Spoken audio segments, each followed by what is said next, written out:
करवावहे तेजस्विनावधि तमस्तु मा विद्विषावहै। ओम शांति शांति शांति। शंकरं शंकराचार्यं केशवं बादरायणं सूत्रभाष्यकृतौ वन्दे भगवन्तौ पुनः पुनः। ईश्वरो गुरुरात्मेति भूतिभेदविभागिने व्योमवद्व्याप्तदेहाय दक्षिणामूर्तये नमः।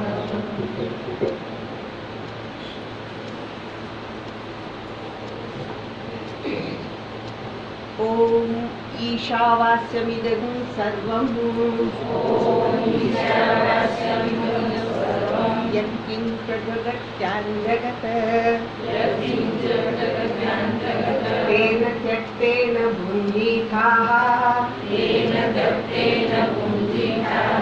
मातृदत्तस्य सिद्धनं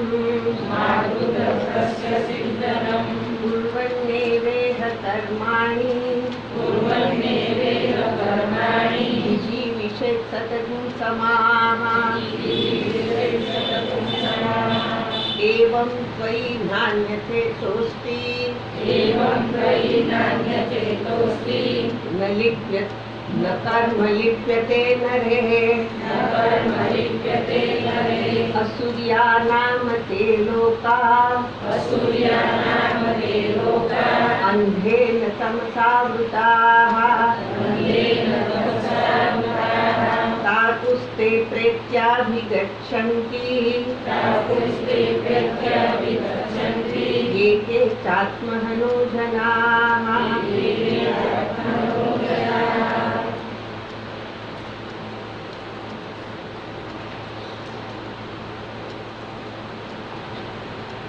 બે મંત્રના સંદર્ભમાં જોયું. પહેલો મંત્ર છે એ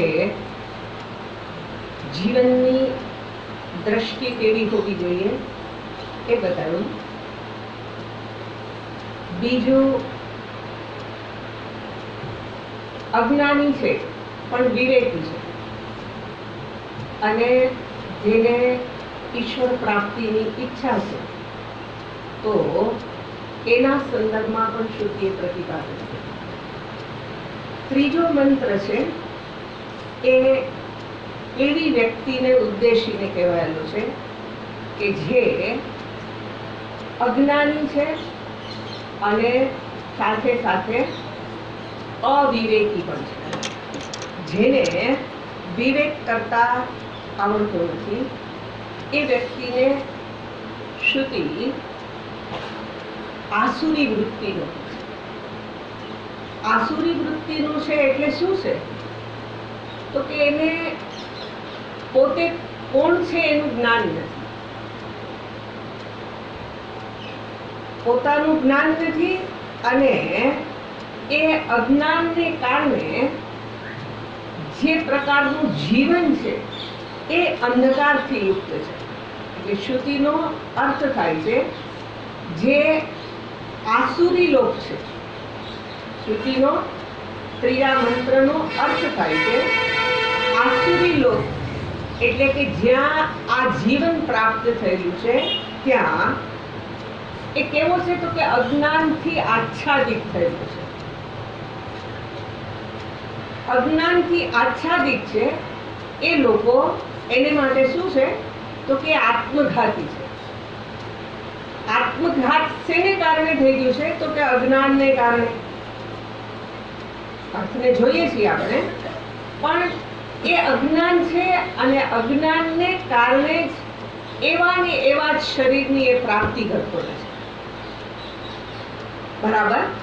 હવે એ જે આસુરી છે એને માટે શ્રુતિ શું કહે છે એકે ચ આત્મહનઃ જનાઃ. જે કોઈ પણ એકે ચ નો અર્થ થાય જે કોઈ પણ વ્યક્તિ એ કેવો છે તો કે છે અંધેન તમસા આવૃતાઃ. અંધકાર વડે જે તમસથી આચ્છાદિત થયેલો છે. બરાબર? એટલે આ સ્થિતિ કેવી છે? તો કે પોતે અંધ છે. એક તો અજ્ઞાન છે એ આંધળાપણું છે. એટલે પોતે અજ્ઞાની છે અને આજુબાજુનું વાતાવરણ કેવું છે? તો કે એ પણ અંધકારથી યુક્ત છે. બરાબર? એટલે એવા પ્રકારનું આ જીવન છે અને એ જીવનને પ્રાપ્ત કરી અને જે કોઈ પણ આ પ્રમાણે જીવન વ્યતીત કરે છે એને શ્રુતિ અહીંયા આત્મહનન કહે છે. આત્મહનનનો અર્થ થાય આત્માનું હનન કરનારા. બરાબર? હવે આત્માનું હનન છે આમ વાસ્તવમાં તો કરી ના શકાય, કારણ કે એના સંદર્ભમાં આપણે એવું સાંભળેલું છે, નૈનમ છિન્નંતિ શસ્ત્રાણી નૈનમ દહતી પાવકઃ. આ બધું ખબર છે. આત્માને આ અગ્નિ બાળી ન શકે, પાણી ભીંજવી ન શકે, આ બધું જ. એનો અર્થ એવો થઈ ગયો કે આત્મા કેવો છે? તો કે આ બધાનું કારણ છે અને એને કારણે એ આત્માનું કોઈ કાંઈ કરી શકવાને સમર્થ નથી, એના સુધી જ પહોંચી શકે એમ નથી અને એટલે હનન કરવાની સંભાવના નથી. આત્મ ચૈતન્ય કાળથી પર છે. કાળમાં જે વસ્તુ હોય એનું હનન થાય, એનો નાશ થાય. કાળથી પર હોય એને એનું હનન, એનો નાશ સંભવિત નથી.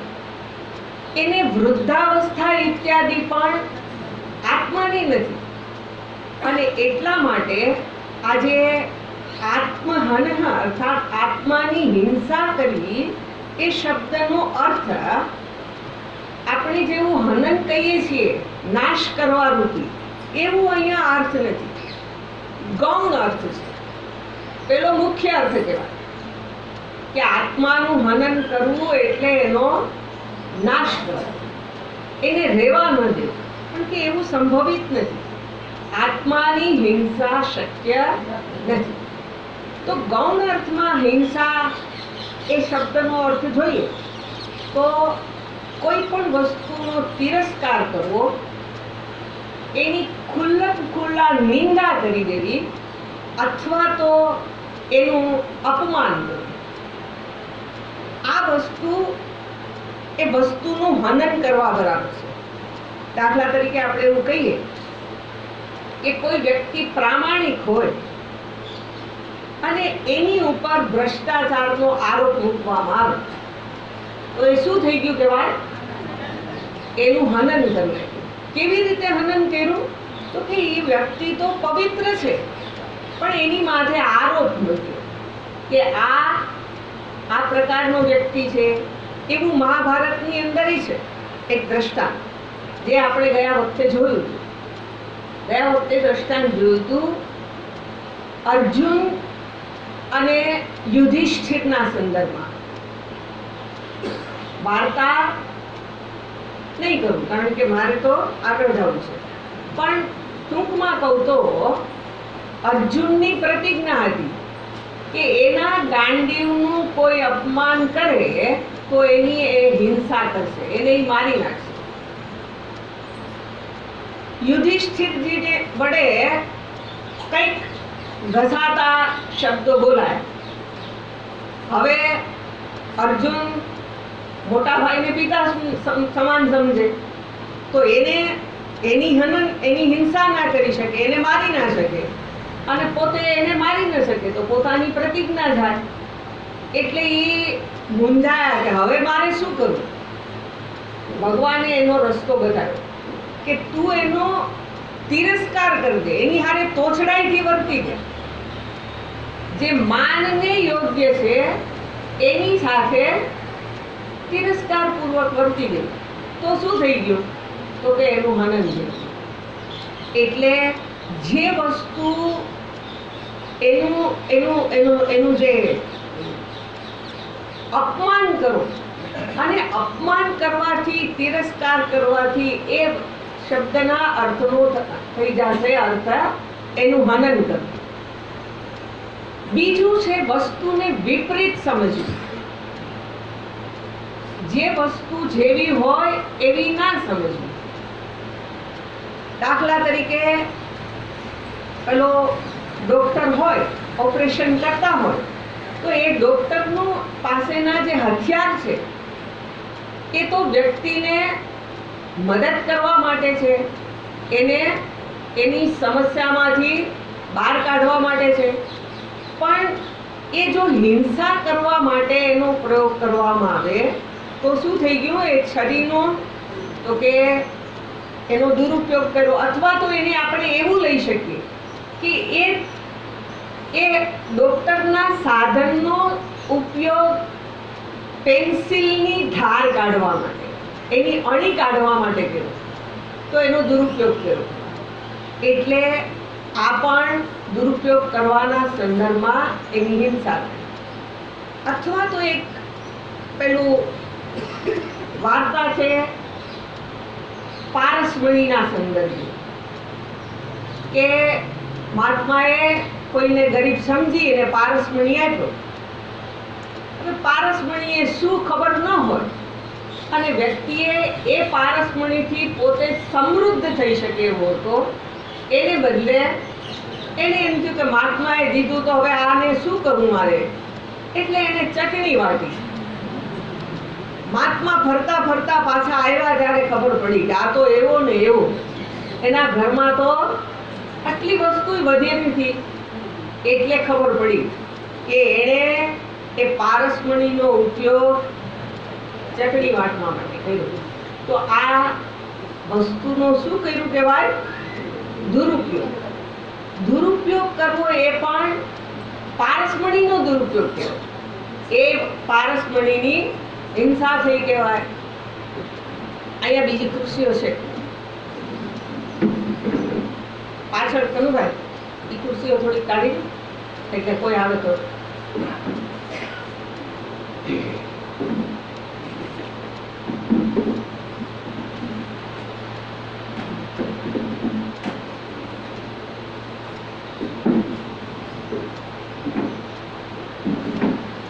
એવી રીતે આજે આત્મા અર્થાત જેને આપણે સચ્ચિત આનંદ સ્વરૂપ પરમાત્મા કહીએ છીએ, એ પરમાત્મા, એનો તિરસ્કાર કરવો.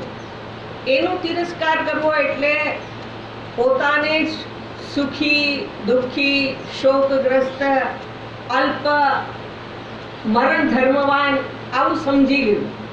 એ શું કરી લીધું કહેવાય? તો કે જે નિત્ય રહેનાર છે એની ઉપર આરોપ મૂક્યો. શું આરોપ મૂક્યો? તો કે હું મરણ ધર્મા છું, હું દુઃખી છું. તો આ રીતે આ શું કરી દીધું? તો કે આત્માનો તિરસ્કાર કરી દીધો. એ તિરસ્કાર કર્યો અથવા તો એનું અપમાન કર્યું. આ રીતે આત્માની હિંસા ગૌણ અર્થ, મુખ્ય અર્થમાં બરાબર. અને એવું પણ કહેવાય કે જ્યાં વિપરીત અર્થ કરી લીધો છે. વિપરીત અર્થ શું કરી લીધો છે? તો કે ઉપાધિને આત્મા માની લીધો. આત્મા, ઉપાધિને આત્મા કહી શકાય નહીં. ઉપાધિ શબ્દ છે જે સમીપ રહે છે. એ ઉપાધિને આત્મા માની અને એની હિંસા કરવી, એનો અર્થ એવો થશે કે આ મનુષ્ય શરીર છે એ મોક્ષ પ્રાપ્તિનું સાધન છે. એ સાધનને સાધન રૂપે વાપરવાને બદલે ત્યાં શું કર્યું? તો કે એ જેને માટે અહીંયા મળ્યું શરીર, એ રીતે એનો ઉપયોગ ન કર્યો. આને આત્મા માની લીધો. તો આનો ઉપયોગ પરમાત્માની પ્રાપ્તિ માટે કરવાનો છે. એ પરમાત્માની પ્રાપ્તિ માટે શરીરનો ઉપયોગ કરવાને બદલે ભોગાર્થે વાપર્યો. જગતના ધર્મ, અર્થ, કામની સિદ્ધિ માટે આ શરીરનો ઉપયોગ કર્યો. તો એને કહેવાય કે પારસમણીનો ઉપયોગ ચટણી વાટવા માટે પેલો નિયંતાએ શું આપ્યું છે? મનુષ્ય શરીર એ કેવું છે? પારસમણી. પારસમણીનું કામ શું છે? તો કે લોખંડને સોનું બનાવે. હવે આ મનુષ્ય દેહ એ કેવો છે? તો કે ભોગ કરો તો આખી જિંદગી ખર્ચાઈ જાય અને ખબર ન પડે કે મૃત્યુ ક્યારે આવીને ઊભી ગયું. ઓહો, હવે તો કાંઈ સામર્થ્ય ન બચ્યું. ક્યાં શરીરમાં? તો કે જે શરીરથી હું આ અમરણ ધર્મ પરમાત્માને જાણી શકું એમ છું, એ શરીર, એનો ઉપયોગ મેં શેને માટે કરી લીધો? જગતના પદાર્થોને ભેગા કરવા. ભેગા કરેલા પછી આપણે પાછા ભેગા લઈને જાશું. દીકરા શું કરશે? આપણને બધુંય ભેગું દેશે ને?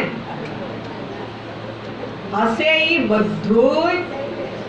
તો એના માટે આખી જિંદગી આપણે જોતા હતા. અહીંયા વિવેક કરવાનું છે. ભગવાને બીજા એકેય શરીરને બદલે મને મનુષ્ય શરીર આપ્યું, એમાં બુદ્ધિ આપી. બુદ્ધિને આધારે મારે જગતમાંથી બધું ભેગું કરવાનું છે એવું નથી, પણ મારે પરમાત્માને જાણવા કે કેવા છે એ જાણવા માટે આ શરીર છે. જરાક ફરી પાછું છે, પહેલેથી જરાક આમ ખસી ગયા.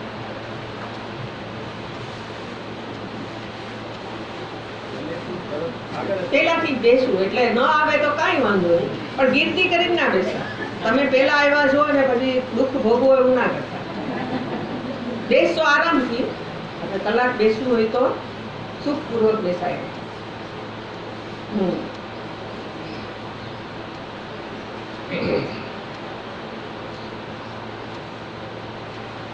એટલે આજે અજ્ઞાનને કારણે શું છે? તો કે અજ્ઞાનને કારણે એક તો હું અંધ છું. હું કોણ છું એની મને ખબર નથી. જગતમાં શું કરવાને આવ્યો છું એની મને ખબર નથી. તો હું શું કરું છું? તો કે જેમ બીજા કરે છે એમ હું ખાઉં છું, પીઉં છું, જીવું છું. મારું કોઈ ધ્યેય હોય એવું મને નથી લાગતું. ખાવા પીવા હરવા ફરવા માટે આ મનુષ્ય શરીર અપાયેલું છે એવું આપણે સમજીએ છીએ. આવું આપણે સમજીએ છીએ, કારણ કે બધા એવું જ કરે છે. એટલે આ તો બધા એવું કરે છે, એટલે ઓલા ઘેટા શું કરે? ઘેટા શું કરે? આગળના 2-5 ચાલે, એની પાછળ હાયલા જવાનું. હાયલા જવાનું એટલે એને તો આપી જ નથી. બુદ્ધિનું સામર્થ્ય તો મનુષ્ય તરીકે મને આપ્યું છે, એને તો એ આપ્યું જ નથી. તો એ ન વિચારે તો ઓલો આગળનું ઠેકડો મારે તો એ ઠેકડો મારે, એ ખાડામાં ઉતરે તો ઓલું ખાડામાં ઉતરે, અને એ જેમ વર્તે એમ બીજા પાછળ ના વર્તે. પણ મને તો નિયંતાએ શું કર્યું છે? બુદ્ધિ આપી છે. તો મારે હું વિચારવું જોઈએ. શું વિચારવું જોઈએ? તો કે આમને ખાલી ખાવા પીવામાં જ જગતમાંથી જે મળી શકે એમ છે એ વસ્તુને જ ભેગી કરવામાં, અને એ પાછું જાણવા જેવું છે કે મને એવું લાગે છે કે મેં મહેનત કરી એટલે મને બધું મળ્યું છે. આ સમજણ છે મારી. હું મારું પ્રારબ્ધ લઈને આવ્યો છું. મને જે મળવું જોઈએ મળવાનું છે એટલું જ ત્યારે જ મળવાનું છે. જ્યારે મારી પાસેથી લઈ લેવાનું છે ત્યારે મને મોકો મળવાનો જ નથી. વિચારવાનો મારે એને હું ગમે એટલું પકડી રાખું પણ પકડાશે પણ નહીં. મારી પાસે સમજદારી છે, એ સમજદારીનો ઉપયોગ કરી મને જે મળ્યું છે એ વસ્તુને હું સમજણપૂર્વક ઉપયોગ કરી અને સાથે સાથે પરમાત્માને આ બુદ્ધિને એને જાણવા માટે બુદ્ધિનો ઉપયોગ કરું તો હું આ આંધળાપણામાંથી મુક્ત થઈ શકું છું. એટલે તો એનો અર્થ થશે કે હું આત્માનો તિરસ્કાર કરતો નથી, નહીતર આત્માની સતત હિંસા કરું છું, આત્માનો સતત તિરસ્કાર કરું છું. એ તિરસ્કાર કરનાર વ્યક્તિને, અવિવેકી વ્યક્તિને શ્રુતિ અહીંયા આત્મઘાતી કહે છે. આત્મઘાતી એટલે શું કરે છે? પેલા અત્યારે તો છે જ ને, પ્રચલિત છે. આત્મઘાતી શું કરે? તો કે હું મરું અને બીજાને માર. આત્મઘાતી શું કરે? પોતે મરે, બીજાને માર. અહીંયા આત્મઘાતી શું કરે છે? તો કે પોતે તો પોતાનું આનું તો હનન થાય જ છે, પણ એની સાથે જે ખંકળાઈને રહ્યો એને ઈ 84 લાખમાં ફેરવે છે. એટલે એને આત્મઘાતી કીધો. એટલા માટે શ્રુતિ હવે આ આત્મઘાતી છે, પોતાની જ હિંસા કરનારો છે, તો એને માટે શ્રુતિએ શબ્દ પ્રયોગ કર્યો છે. અસુર્યા નામ તે લોકાહા. એ લોકોને જે લોક અથવા તો જે સ્થાન મળે એમ છે. એ સ્થાન કેવું મળશે? તો કે આસુરી સ્થાન. અસુર્યા નામ તે લોકાહા. એને લોક જે પ્રાપ્ત થશે. લોક એટલે સ્થાન. આ શરીર એ સ્થાન કહેવાય. જેમ આપણે એવું કહીએ કે આ નવા ગામ એ શું છે? સ્થાન છે. એમ આ શરીર એ પણ એક સ્થાન છે જ્યાં જીવ આવીને રહ્યો છે. નવામાં લોકો આવીને વસ્યા છે. આ શરીરમાં એક આવીને વસ્યો છે. વસવા માટેનું આ સ્થાન છે. હવે આસુરી વૃત્તિને કારણે એને શું થશે? તો કે આસુરી વૃત્તિનો અર્થ જ છે, એની એક વ્યાખ્યા છે. અસુષુ પ્રાણેષુ રમંતે ઇતિ અસુરાહા. અસુર કોને કહેવાય? તો વ્યાખ્યા છે. અસુષુનો અર્થ થાય પ્રાણમાં. જેનું રમણ પ્રાણમાં છે. પ્રાણ એટલે ઇન્દ્રિયો. આપણા પ્રાણ ક્યાં રહેલા છે? તો કે આ જરાક અહીંયા નબળું પડે તો મને કાંઈ જોવાની ઈચ્છા થાય નહીં. આંખો બંધ કરીને નબળાઈ લાગે એ માણસ શું કરે? આંખો બંધ કરીને પડ્યો. પછી એને તમે એની હારે જઈને તું થોડું ભગવાનનું નામ સાંભળ ને, તો એને શું થશે? મને કાંઈ સાંભળવું ગમતું નથી. એનું કારણ છે એના પ્રાણ નબળા પડ્યા છે. જેના પ્રાણ નબળા પડે એની ઇન્દ્રિયોની પ્રવૃત્તિ નબળી પડે. એટલે હવે એમાં પ્રાણ હોય ત્યારે વ્યક્તિ શું કરે? તો કે પ્રાણ છે એનો ઉપયોગ કરે ભોગાર્થે. ઇન્દ્રિયો બધી સતેજ હોય ત્યારે આપણે શું કરવું છે? ખાવું છે, પીવું છે, ભોગવવું છે, મોજ મજા કરવી છે. તો આસુરી વ્યક્તિ હોય કેવો હોય? ભોગાર્થે જ પોતાનું જીવન વ્યતીત કરે. ઇન્દ્રિયોની પ્રવૃત્તિ છે એ બહિર્મુખ છે. બહિર્મુખ છે એટલે વિષયો બહાર છે અને બહારના વિષયોને અંદર ગ્રહણ કરી અને મારે સુખાનુભૂતિ કરવી છે, મારે આનંદ મેળવવો છે. વિષયોને આધારે સુખ નથી, એ આવેગો છે મનના. એ મનના આવેગને જે થોડીક વાર માટે શાંત કરે છે, એ સાધનોને મેળવીને જે સુખ માણવાનો પ્રયત્ન કરે છે, એને શ્રુતિ અહીંયા આવો અસુર કહે છે. અર્થાત જે જીવનભર શું કરશે, તો કે મનમાં આવેગ આવશે, આ ખાવું છે, લીધું, ખાધું, પછી શું, તો કે એટલી વાર પૂરતી મનની થોડીક વાર મનની માગણી બંધ થઈ ગઈ. કે મન થોડીક વાર માગતું બંધ થઈ ગયું એટલે મને લાગે છે કે મને સુખાનુભૂતિ થઈ. પણ આ ખબર નથી, એ જ્ઞાનના અભાવમાં વિષયોને વ્યક્તિ માણવામાં પ્રવૃત્ત રહે છે જીવનભર. એટલે આપણે પેલા પુરાણોની વાર્તા અસુરની કલ્પના કરેલી છે. અસુર કોણ હોય, તો કે એને અહીંયા શિંગડા ઉગે, એના દાંત મોટા મોટા હોય. આ મોટા મોટા દાંત અને જોઈને કેવો લાગે, તો કે વિકરાળ લાગે. એ વિકરાળ એની કલ્પના કરી છે કે અસુર હોય આવી વૃત્તિનું માનસિક ચિત્ર છે. છે મનુષ્યનું શરીર, પણ એના મનના વિચારો કેવા છે, તો કે મારું ચાલે તો આખું જગત હું સ્વાહા કરી જાઉં, મારી અંદર આખા જગતને સમાવી લો. સમાવી શકો એમ તો છો નહીં. અડધી રોટલી વધારે ખવાઈ ગઈ હોય તો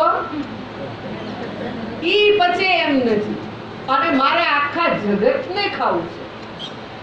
પછી કેટલું, તો કે પેટ ખાઈ શકે એટલું. કોકને અડધી પચે, કોકને આખી પચે, કોકને પચી જાય અને 10 પચી ગઈ. પણ 10 પચવાનો અર્થ એવો નથી કે હું બધુંય ખાઈ શકું. આ જે માનસિક સ્થિતિ, એને આધારે અસુરનું ચિત્રીકરણ કરેલું છે. જે જીવન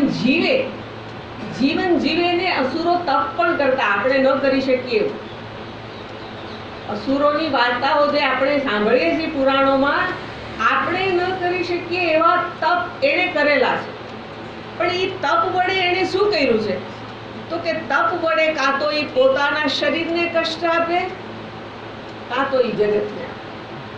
તપ કરીને સામર્થ્ય મેળવીને આ જ કર્યું છે. જે અત્યારે આપણને જે સામર્થ્ય પ્રાપ્ત થયું હોય એનાથી આપણે શું કરીએ છીએ, બીજાને પીડા આપવી અથવા તો આને પીડા આપવી. આ આસુરી વૃત્તિ છે. એટલા માટે એને શ્રુતિ એવું કહે છે, અંધેન તમસા આવૃતાહા. અંધકાર વડે, અંધકાર અર્થાત અજ્ઞાન રૂપી અંધકાર વડે એ શું છે, તો કે આચ્છાદિત થયેલો છે. એટલે હવે જ્યારે જોઈએ તો મનુષ્ય તરીકે જે જન્મે, એ જન્મ્યો હોય ત્યારે અજ્ઞાની છે. જન્મ્યું ત્યારે મનુષ્ય તરીકે જે જન્મ્યો છે એ અજ્ઞાની. અજ્ઞાની તરીકે જન્મ્યો અને પછી શું કર્યું, તો કે એ જ અજ્ઞાનમાં રાખ્યો. અજ્ઞાનને આધારે જ મેં મારા જીવનભરની પ્રવૃત્તિ કરી. એ જ્યાં મનુષ્ય તરીકે તક મળી હતી કે હું આ આસુરી વૃત્તિમાંથી છૂટું અને પરમાત્માને જાણી શકું, એ જાણવાને બદલે આજે તમસ વૃત્તિ, મૂઢ વૃત્તિ, એમાં જ જે આખું જીવન પસાર કરે છે, એને શ્રુતિ અહીંયા કહે છે, અંધેન તમસા આવૃતાહા. હવે અંધકારથી આવૃત છે અને એટલે એની અજ્ઞાનથી યુક્ત છે, એટલે પ્રવૃત્તિ આસુરી જ પ્રવૃત્તિ રહેશે. આસુરી પ્રવૃત્તિ રહીને શું કરશે, તો કે જીવનભર કેવી રીતે એ પોતે પોતાના જીવનની અંદર ભાવનાઓ કરે છે, જીવનભર કેવું વિચારે છે, એને આધારે એનું આખું જીવન ઘડાય. અને જીવન ઘડાવવું એટલે આપણે પેલું જાણીએ છીએ, મન એવ મનુષ્યાણામ મનુષ્ય કારણમ બંધ મોક્ષયો હોય પછી બાજુમાં મૂકી દઈએ. પણ જેવું મનુષ્યનું મન છે એવું એનું આખું જીવન છે. આપણી પ્રવૃત્તિ કેવી હોય? આપણું મન જે પ્રકારે વિચારે છે, જે પ્રકારે વિચારે છે એ પ્રકારે એ જીવનભર પ્રવૃત્તિ કરે છે. અને જીવનભર પ્રવૃત્તિની અંદર સંકલ્પો વિકલ્પો બધું ઉઠતું રહે. એને અનુસરીને જ હું આખું જીવન પસાર કરું. હવે આખું જીવન એ પ્રમાણે ભોગમય મેં વિતાવ્યું હોય તો આપણે જરાક આપણા જીવનની વર્તમાન જે સ્થિતિ છે એને યાદ કરીએ કે આખો દિવસ જે કરી રાત્રે સૂઈએ ત્યારે આપણને સ્મરણ શેનું થાય? જે મેં આખો દિવસ કર્યું એ મને રાત્રે સુવા ટાણે પાછું યાદ આવે. એમ જીવનભર જેણે જેવા જેવા વિચારો કરી અને જીવન વ્યતીત કર્યું એને હવે મૃત્યુ સમયે વિચાર આવશે તો કયો વિચાર આવશે? હવે એની ઈચ્છા પ્રમાણે વિચાર નહીં ચાલે. હવે એની બુદ્ધિ વિચારે કે હું સારું વિચારું, પણ હાથમાંથી બધોય સમય પસાર થઈ ગયો. હવે હાથમાં બાજી નથી.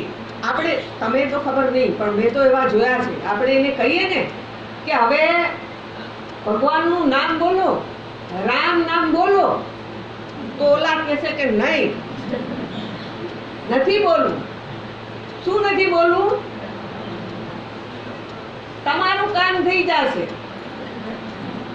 નહીં, રામ નહીં બોલવું, શ્રી કૃષ્ણ નહીં બોલવું. કેમ નહીં બોલવું? તો કે આખી જિંદગી બોલ્યું હોય તો બોલાય ને. એટલે નામ સ્મરણનો શું મહિમા છે? તો કે તમે એ નામ સ્મરણ કર્યું હશે તો બીજું કાંઈ નહીં તો છેલ્લે તમારું મન, તમે પેલી ભાગવતજીની વાર્તા, પેલા દીકરાનું નામ, એ નામ ભલે એ નામ લેવાની ટેવ પડી, એને નામ નારાયણ રાખ્યું. અને નારાયણ બોલીને શું થયું? તો કે પેલા ભગવાનના દૂતોએ, યમરાજાના દૂતોએ શું કર્યું? તો કે એને જે દંડ આપવાનો હોય એમાંથી બાદ બાકી અપાવ્યું. આપણે તો દીકરાઓના નામે હવે કેવા રાખવા પડે? ભગવાનનું નામ દીકરાને ન અપાય. એ ક્યાં કેવો થાય? તો આપણે આપણા કલ્પના અર્થ વિનાના નામે આપી અને એ પાછી ફેશન લાગે કે ઓલા જેને કાંઈ પોતાની ભાષામાં પોતાની વ્યવસ્થામાં જે નામ હોય એવા નામ આપણે એના પણ બધું અર્થરહિતનું. એને અહીંયા શ્રુતિ આત્મઘાતી. આ કોણ છે? આત્મઘાતી છે. એટલે હવે આ રીતે જે અવિવેકી છે, બહિર્મુખ છે, ભોગી છે, એની અહીંયા શ્રુતિએ નિંદા કરી. સવારે કીધું તું નિંદા શ્રુતિ ના કરે, પણ એને કોકને ઉત્કૃષ્ટ બતાવવું છે. એ ઉત્કૃષ્ટ બતાવવા માટે આ પ્રમાણે આની નિંદા કરી. આ ઉત્કૃષ્ટ છે એવું સમજ્યા પછી વ્યક્તિ ઉત્કૃષ્ટને મેળવવા પ્રયત્ન. એટલા માટે હવે આજે પછીના જે બે મંત્રો છે એની અંદર શ્રુતિ આજે આત્મ તત્વ છે એનું નિરૂપણ કરે છે, જેને પછીના મંત્રોમાં આપણે જોવાના છીએ. પણ શબ્દના અર્થને જોઈએ તો ચોથો મંત્ર શું શ્રુતિ કહે છે? નેજ દેકમ મનસો જવીયઃ नैनद्देवा आप्नुवन् पूर्वमर्षत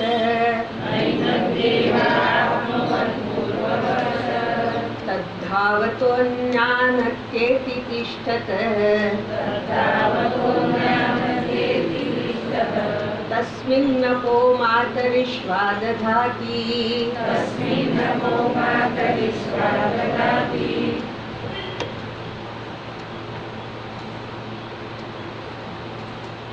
આત્મ તત્વનું નિરૂપણ કરતા શ્રુતિ શું કહે છે? એ આત્મા જેને પેલા મંત્રની અંદર ઈશ્વર તરીકે બતાવ્યો, જેને પ્રત્યેક આત્મા રૂપે બતાવ્યો, એ આત્મ તત્વ અચલ છે. શબ્દોના અર્થને જ માત્ર કહું છું. એ શબ્દોને વિસ્તારથી પૂર્વે જોયા છે. એનો વિસ્તાર કરું તો આ 5 દિવસ પાછા આપણે અહીંયા નહીં યાદ રહીશું. એટલે આપણે જરાક આગળ જવાય. એટલે તત્વને સૂચિત કરતા ફરી પાછા હમણાં જે આગળના 6થા મંત્રમાં આવશે ત્યાંથી આ જ બધી વાતો છે. પણ અહીંયા આ શબ્દોના અર્થને જોઈએ તો પેલું છે અનેજ દેકમ મન સહજવીય. જે આત્મ તત્વ કેવું છે તો કે અચલ છે, ચલન રહિતનું છે. અચલ રહીને જે એક અને મન કરતા વધારે વેગવાળું છે.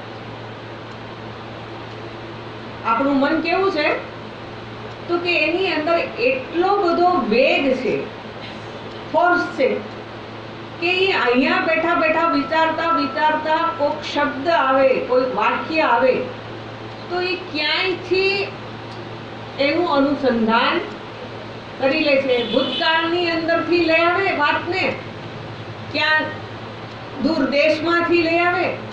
એટલે આ મન છે એને બહુ વેગવાન કીધું છે. પણ એ મન કરતા અચલ, અચલનો અર્થ થાય જે ચલન કરતું નથી, જેમાં ક્રિયા નથી. ક્રિયા નથી એવું આત્મ તત્વ મન કરતા વધારે વેગવાળું છે. કેમ એને તમે વેગવાળું કહો છો? તો શ્રુતિ એવું કહે છે કે જે કેવું છે તો કે ન એન દેવાહ આપનુવન પૂર્વમર્ષત. જ્યાં એન એટલે આને, આ આત્મ તત્વ જે કેવું છે તો કે આ ઇન્દ્રિયોની પ્રવૃત્તિ થઈ અને વસ્તુ સુધી જ્યાં પહોંચે એની પહેલા ત્યાં પહોંચી ગયું. આત્મ તત્વ કેવું છે તો કે ઇન્દ્રિયની પ્રવૃત્તિ થાય, મનની પ્રવૃત્તિ થાય એની પહેલા એ ત્યાં પહોંચી ગયું છે. ક્યારે પહોંચી ગયું છે? પોતે તો અચલ છે, કાંઈ ક્રિયા કરતું નથી. આત્મા કોઈ ક્રિયા કરતો નથી.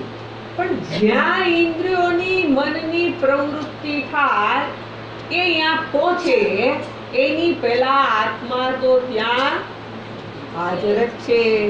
કેમ હાજર છે તો કે એને શું કહેશું આપણે?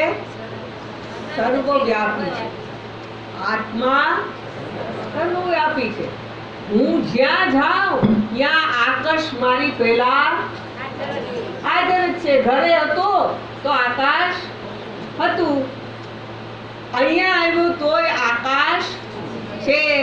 આકાશ ન હોય તો મને બેસવા માટેનું સ્થાન ન મળી શકે. એટલે હવે એ આકાશ પછી પેલી બસમાં અને ટ્રેનમાં હવે શું કર્યું તો કે એમાં તો જેટલી જગ્યા હોય એટલી હોય તો કે ડબલ ડેકર કરો. એટલે શું કરી દીધું? 2 માળ બનાવો. તો શું થઈ ગયું?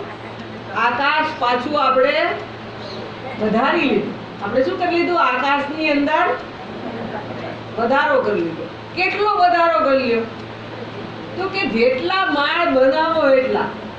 પણ તોય આકાશ તો ત્યાં હોય જ. ગમે એટલા માળ બનાવું આકાશ ત્યાં હોય. એમ પરમાત્મા પણ જ્યાં ઇન્દ્રિય મન બુદ્ધિની પ્રવૃત્તિ થાય ત્યાં શું છે તો કે એ ત્યાં હાજર જ છે. એટલે વસ્તુને જે વેગ છે એ વેગની કલ્પના છે. બરાબર? એટલે એને એ શું થાય છે તો કે તદ્ધાવતો અન્યાનત્યેતિ તિષ્ઠતે. એ જે કાંઈ દોડનારું છે, જે કાંઈ ગતિવાળું છે, એ ગતિવાળાને એ આંબી જઈ અને એ ત્યાં પહોંચી જાય છે. બરાબર? તસ્મિન અપહ માતરિશ્વા દધાતિ.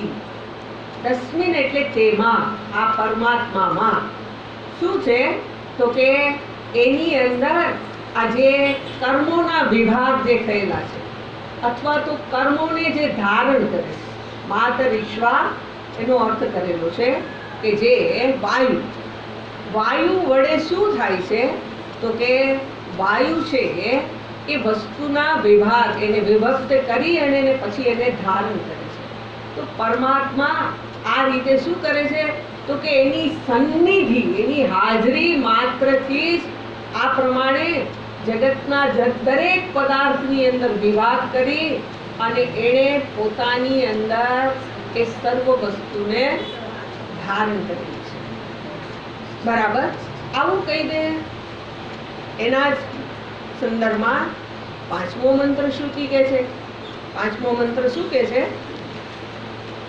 તદે જતિ તન્ને જતિ તદ્દૂરે તદ્વંતિકે તદંતરસ્ય સર્વસ્ય તદુ સર્વસ્યાસ્ય ભાગ્યતઃ.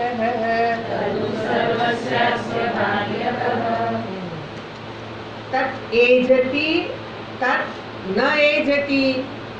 એ આત્મ તત્વ, એજન એટલે ચલન.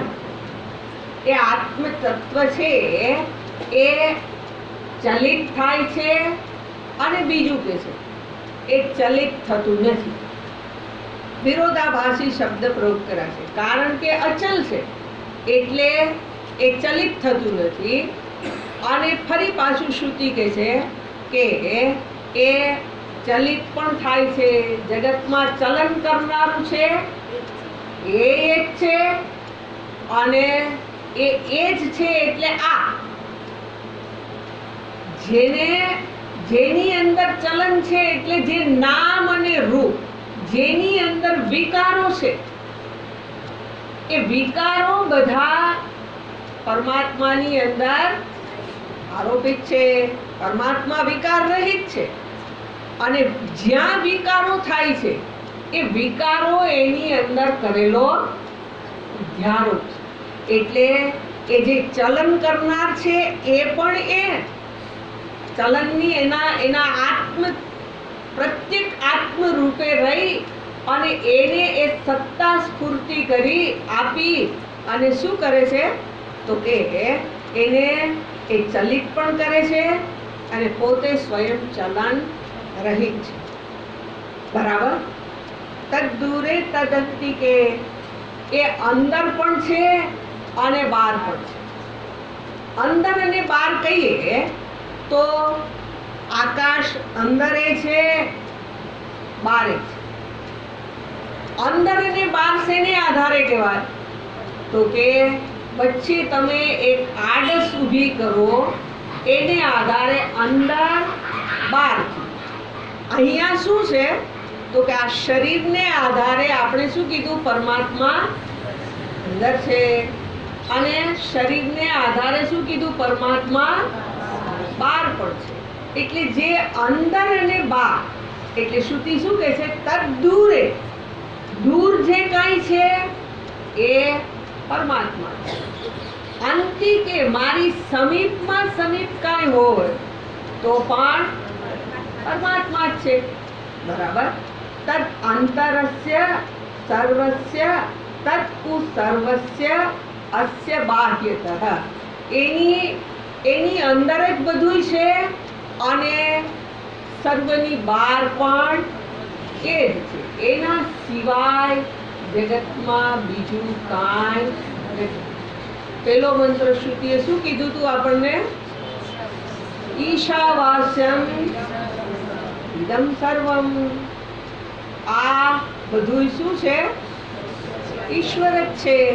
બધું ઈશ્વર છે એટલે અંદર અને બહારના વિભાગ નથી. દૂર નજીકના વિભાગ આત્મ તત્વમાં નથી.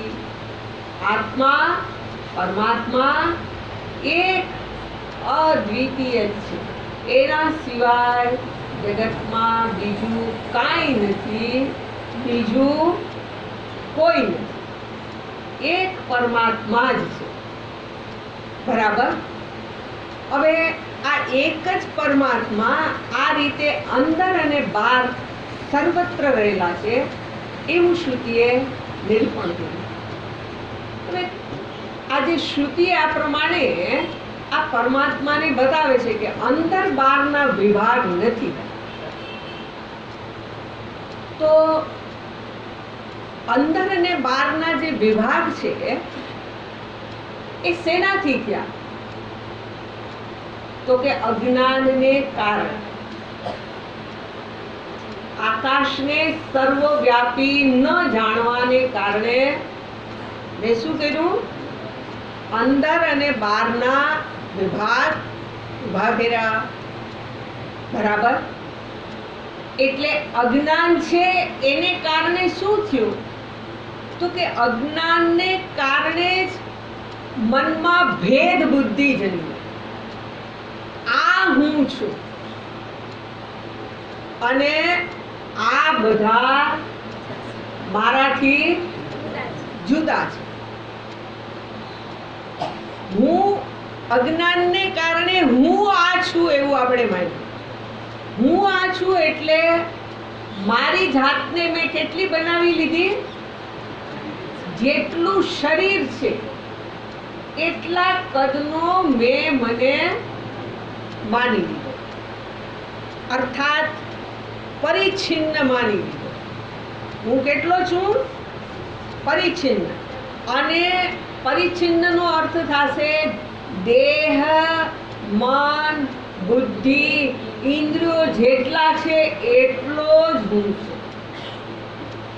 હવે આ મારી મર્યાદા મેં નક્કી કરી લીધી અને આની બહાર જે હોય એ બધાને હું મારાથી જુદું સમજું.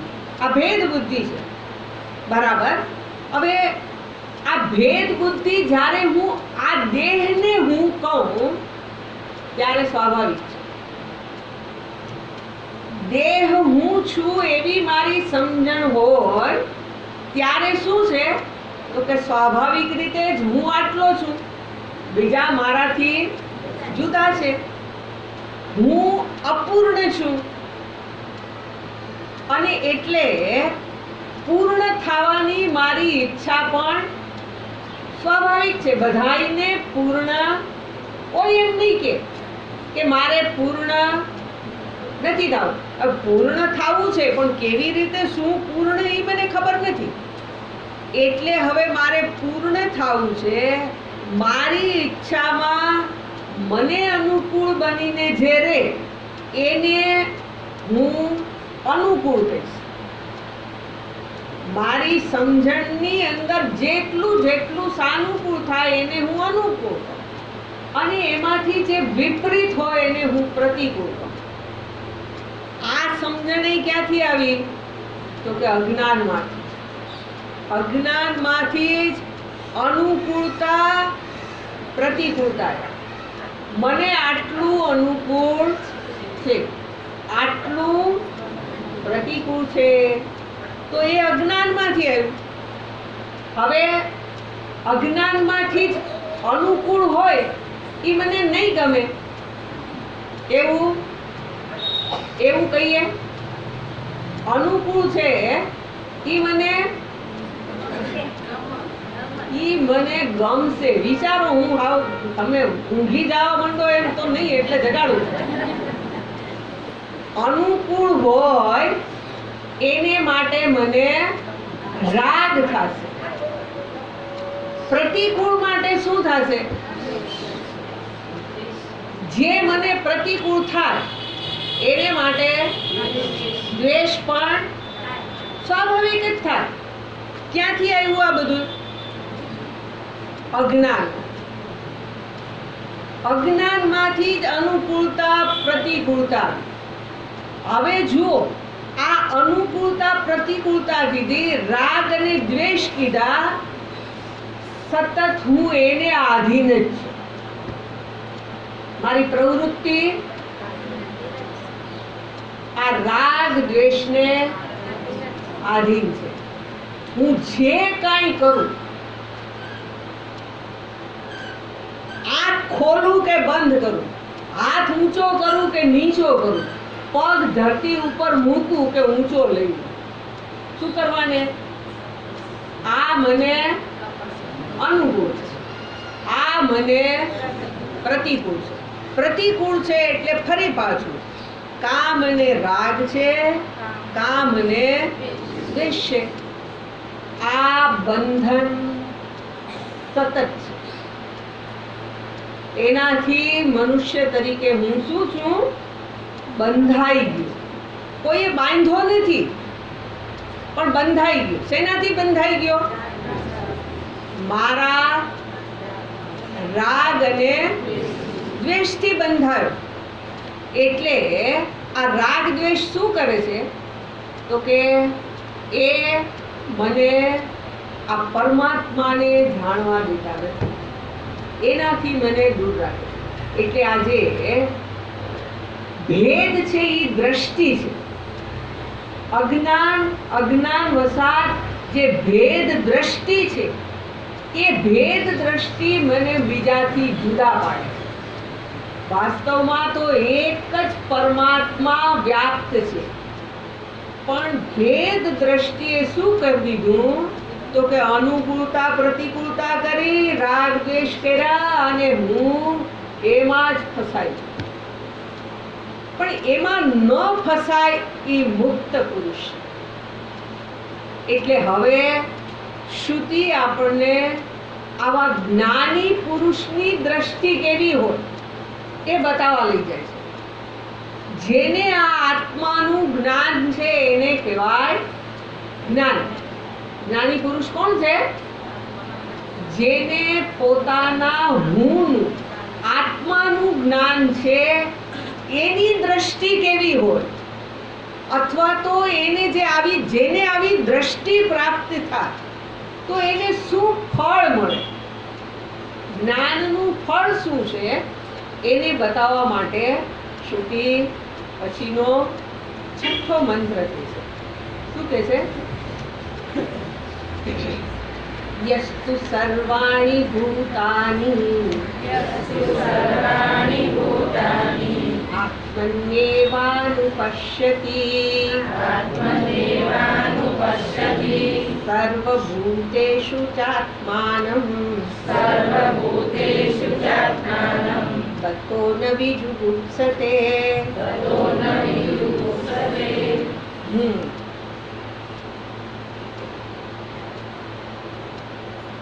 કયા વખતે છોડ્યું હતું ત્યાં સુધી આપણે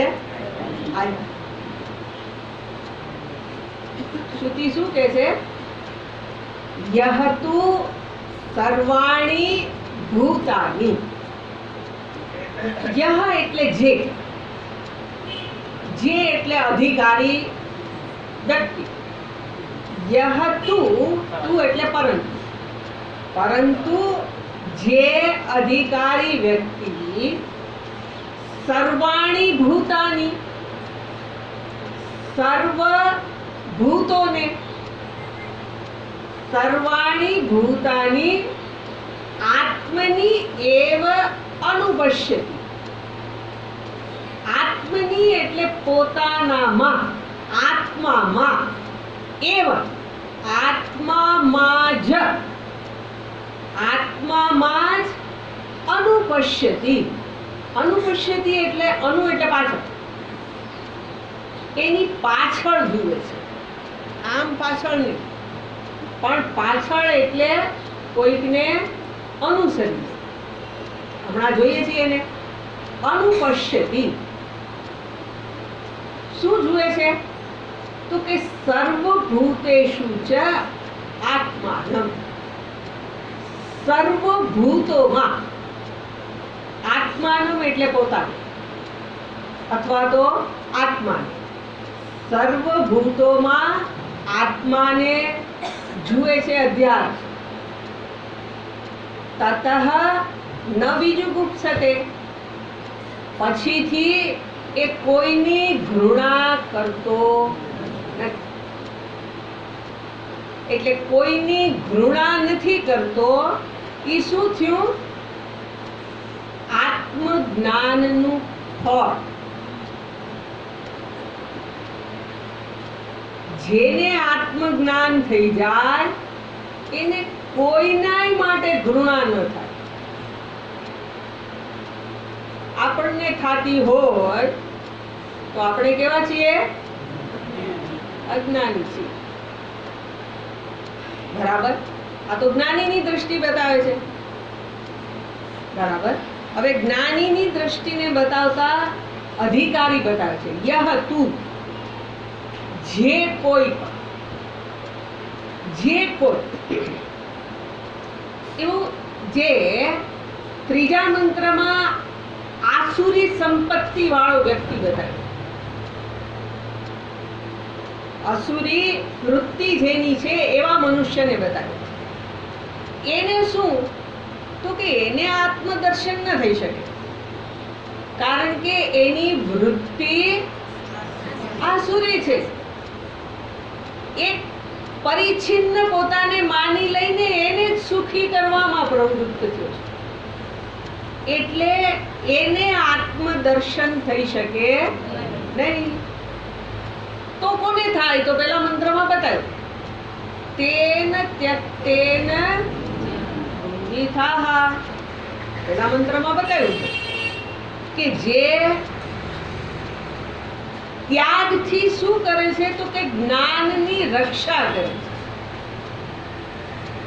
ત્યક્તેન ભુંજીથાઃ અર્થાત ત્યાગ વડે પોતે જે જ્ઞાન મેળવ્યું છે એ જ્ઞાનની રક્ષા કરે છે. બરાબર? એટલે જે ત્યાગી છે અથવા તો ત્યાગ છે ત્યાં વૈરાગ્ય છે. ત્યાગ અને વૈરાગ્ય છે એ વ્યક્તિ આત્મદર્શન કરી શકે છે. યહ તું શબ્દ વડે શું કહેવું છે? જેની પાસે ત્યાગ વૈરાગ્ય છે એ આત્મદર્શન કરી શકે છે. તું શબ્દનો પ્રયોગ અહીંયા શ્રુતિ એટલા માટે કરે છે, પેલાથી જુદો બતાવવા માટે. તું શબ્દનો અર્થ થાય પક્ષાંતરે. પક્ષાંતરે એટલે આગળ બતાવ્યો જે અવિવેકી ભોગી વ્યક્તિ એનાથી આજે જુદો છે, જે એષણાત્રય મુક્ત છે. આગળ બતાવ્યું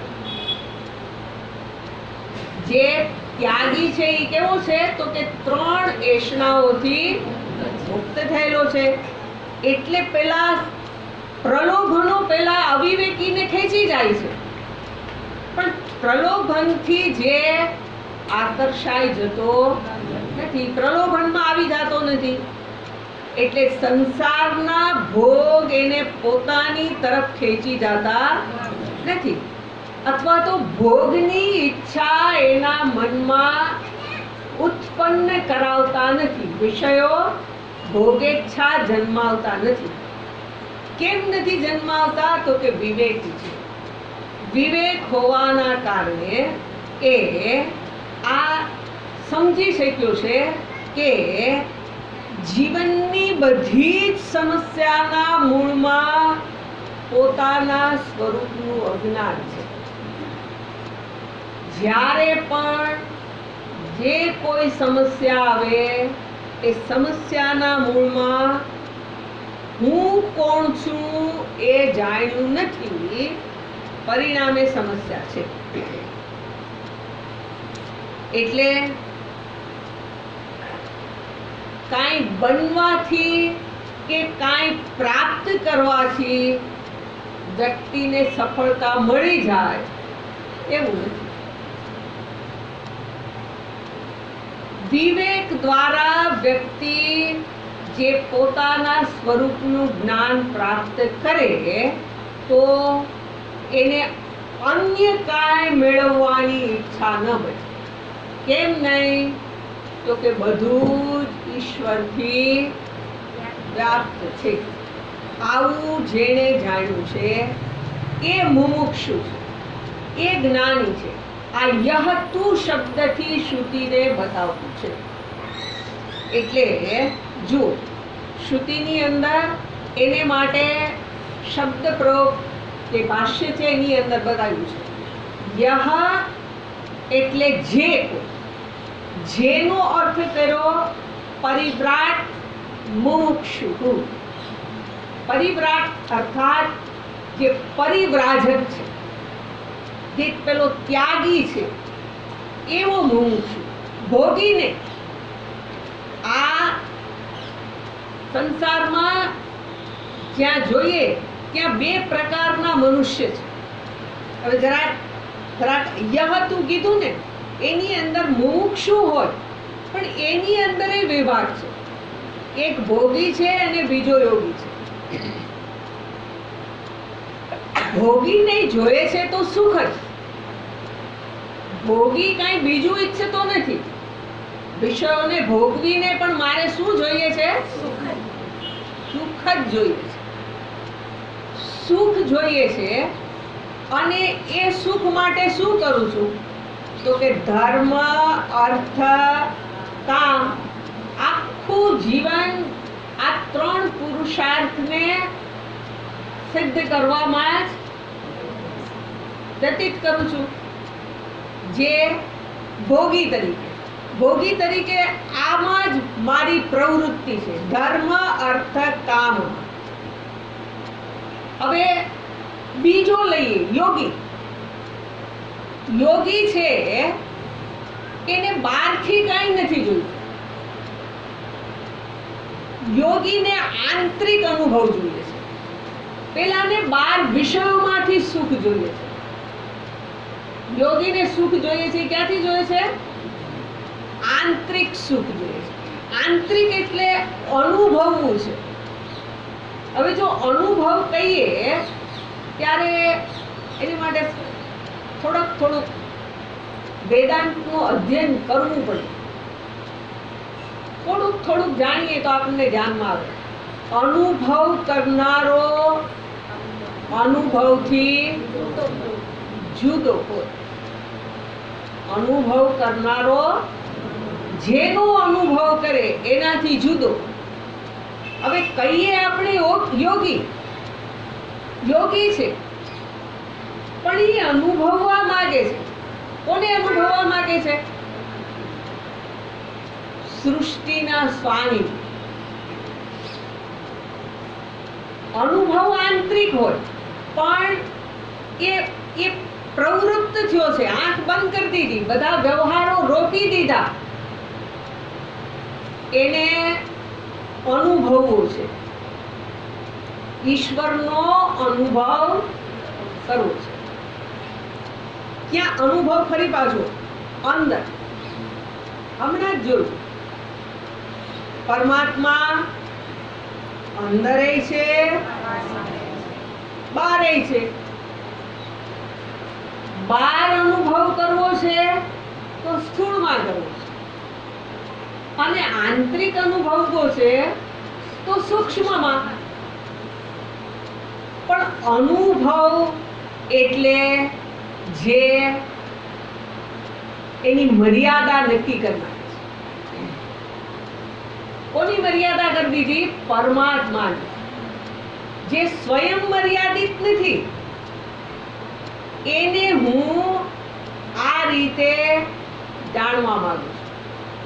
એટલે યહ શબ્દથી અહીંયા એવું બતાવવું છે કે જે વિવેકી પુરુષને બતાવવા માંગે છે, જે આત્માને જાણવા માંગે છે. વિવેકી કોણ છે? કે પેલા હું એને જાણું કે એની મને પ્રાપ્તિ કરવી છે તો કેમ થશે. એ જાણવા માંગે છે, એ વિવેકી છે. એને એ પ્રાપ્ત કરવા માંગતો નથી, એને એ અનુભવવા માંગતો નથી. એને આ દ્રઢ વૈરાગ્ય છે. અંદર અને બહારના વિષયોને અનુભવવાની જેના મનમાં વૃત્તિ નથી બચી, તેને માટે તો કે આત્મદર્શન માટે. આત્મદર્શન માટે અંદર અને બહારના વિભાગ રહી સર્વત્ર જેને ઈશ્વર દર્શન કરવું છે એ આ વિવેકી વૈરાગ્યવાન છે. અંદર અને બહારના જે કંઈ કહીએ એ વિભાગ આપણા મને કોઈક મૂલ્યાંકન કરી લીધું છે. મૂલ્યાંકનનો અર્થ થાય વસ્તુને મૂલવી લીધી છે. આ આમ છે એવું પોતે માની લીધું છે, બરાબર. અને એને આધારે શું થાય છે તો કે જગતના જે બહારના વિષયો હોય એનું ખોટું મૂલ્યાંકન કરી લઈ અને એને મેળવવા પ્રવૃત્ત થાય. અને જેના સંદર્ભમાં અનુભવને આધારે ખોટું મૂલ્યાંકન કરી લઈ અને અનુભવવા માટે પ્રવૃત્ત થાય. પણ આ અનુભવ જ્યાં કહીએ છીએ ત્યાં વ્યક્તિને શું છે તો કે સંજા વિના સુખ, સલામતી અથવા તો જે અનુભવવાની વાતો છે એની પાછળ જ પોતાના જીવનને ખર્ચી નાખે છે. શેને આધારે ખર્ચે છે તો કે પોતે મૂલ્યાંકન કર્યું છે, એને મૂલ્ય આપ્યું. જો જે વસ્તુને હું મૂલ્ય આપું ને એને આધારે મારી પ્રવૃત્તિ થવાની.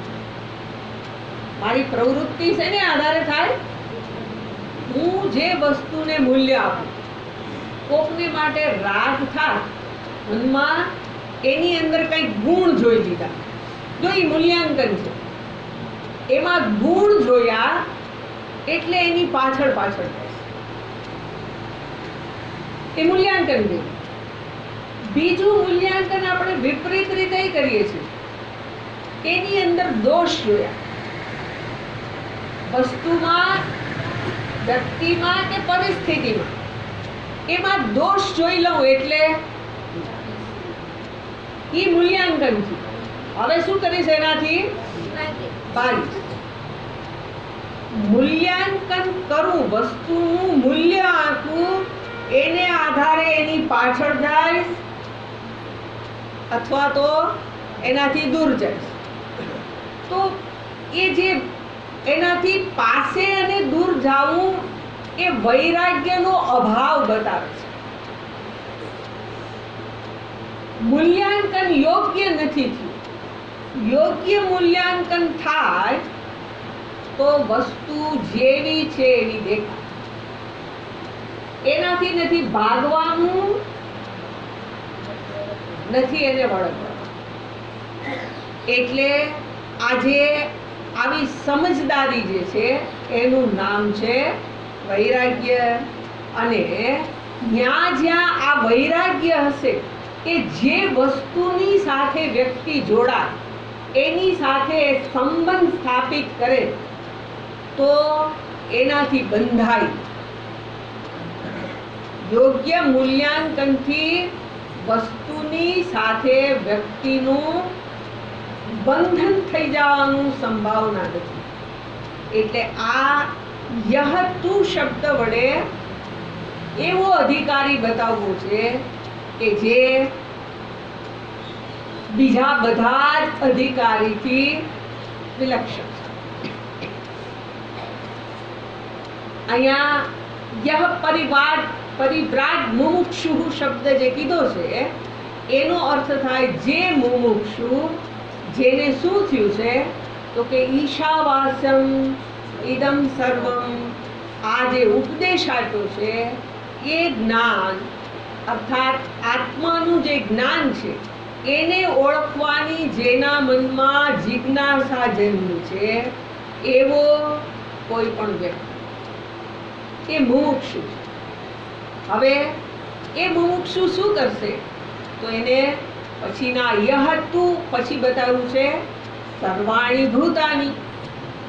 સર્વાણી ભૂતાની આત્મની એવ અનુપશ્યતિ. સર્વભૂતોને અર્થાત આખા જગતને જે આત્મામાં જ જુએ છે. આખા જગતને ક્યાં જુએ છે? આત્મામાં જ જુએ છે. ફરી પાછું પહેલું વાક્ય બધે ચાલુ રહેશે. ઈશાવાસ્યમ ઇદમ સર્વમ. એવું જે જુએ છે. હવે એવું જોવું છે, આપણે જોવું છે, પણ સવાલ